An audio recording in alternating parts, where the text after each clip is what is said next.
जिसके चलते वो बहुत ज्यादा खुश था और इसीलिए वो सैम का धन्यवाद करने के लिए गैराज में उससे मिलने आया। और जब उसके बेटों ने उसे पागलों की तरह नाचते हुए देखा तो ट्रॉय ने एक बार फिर से कहा, देख मेरे हिसाब से तो पापा को मार देना चाहिए, वही ज्यादा बढ़िया रहेगा। लेकिन टॉम इसके लिए बिल्कुल तैयार नहीं था। कुछ देर बाद जॉन का एक दोस्त उससे मिलने आया और उसने जॉन से उसकी नई जवानी का राज पूछा, जिस पर पहले तो जॉन ने कुछ बताने से मना कर दिया। पर जब उसके दोस्त ने कहा कि मैं तेरी हवाई की टिकट करा दूंगा एयरप्लेन की, तो उसके बाद तो जॉन तुरंत ही तैयार हो गया। ठीक इसी समय पर ट्रॉय अपने पिता को मारने के लिए एक हथियार लेकर पास में खड़ा हुआ था। पर जब उसने पैसों की बात सुनी तो उसे इस सब में एक बिजनेस आइडिया दिखाई देने लगा। कुछ देर बाद जॉन के कई सारे दोस्त पैसे लेकर उसके पास पहुंच गए। पर जब जॉन उन सभी को लेकर गैराज में पहुंचा तो उसने देखा कि सैम वहां से गायब हो चुका था। असल में ट्रॉय उसे किडनैप करके ट्रक में लेके भाग गया था और अब वो किसी भी तरह एक मेडिसिन लैब के साथ बिजनेस डील करने की कोशिश कर रहा था। पर तभी पुलिस की एक गाड़ी ने उसे ओवर स्पीडिंग के चलते रोक लिया। लेकिन किस्मत से वो पुलिस वाला ट्रॉय का दोस्त ही निकला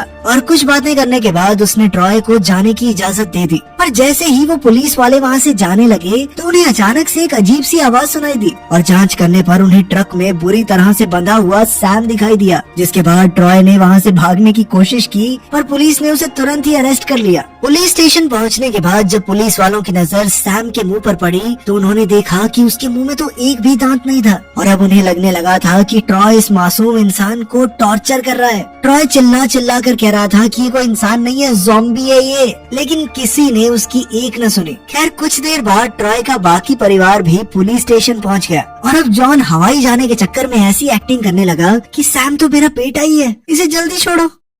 खैर घर पहुंचने के बाद जॉन ने सबके सामने हवाई जाने के बारे में ऐलान कर दिया, जिसके बाद दोनों भाइयों में ये बहस छिड़ गई कि पापा के जाने के बाद सैम को कौन रखेगा। पर तभी नोरा की नजर सैम के गायब हुए दांतों पर पड़ी, जिसके बिना उनका ये बिजनेस आइडिया पूरी तरह से अधूरा था। पर तभी जॉन को एक नया आइडिया सूझा और वो तुरंत ही अपने एक दोस्त से उसका नकली जबड़ा मांग के ले आया, जिसकी मदद से वो लोग अपना बिजनेस कर सकते थे। इस जबड़े के मिलते ही उन्होंने एक एक करके सभी आदमियों को सैम से कटवाना शुरू कर दिया, जिसके चलते उन्होंने रात तक काफी पैसे कमा लिए थे, जिन्हें क्रिस्टी ने ले जाकर उसी तिजोरी में रख दिया। अगली सुबह वो सभी आदमी एक नए जोश और उम्मीद के साथ उठे और उन्होंने शहर भर में लोगों की मदद करना शुरू कर दिया। और वहीं जॉन तिजोरी में से सारा पैसा निकालकर हवाई के लिए निकल गया। इसके बाद ट्रॉय ने एक बार फिर से सैम को अगवा करने की कोशिश की, पर इस बार क्रिस्टी ने उसका रास्ता रोक दिया। और जब वो दोनों आपस में बहस कर रहे थे तभी नोरा सैम को सैर करवाने के लिए बाहर ले गई, जहाँ नोरा ने उसे कुछ शब्द सिखाने की कोशिश भी की, पर इसका कोई फायदा नहीं हुआ। कुछ देर बाद आपस में खेलते हुए वो दोनों एक दूसरे के काफी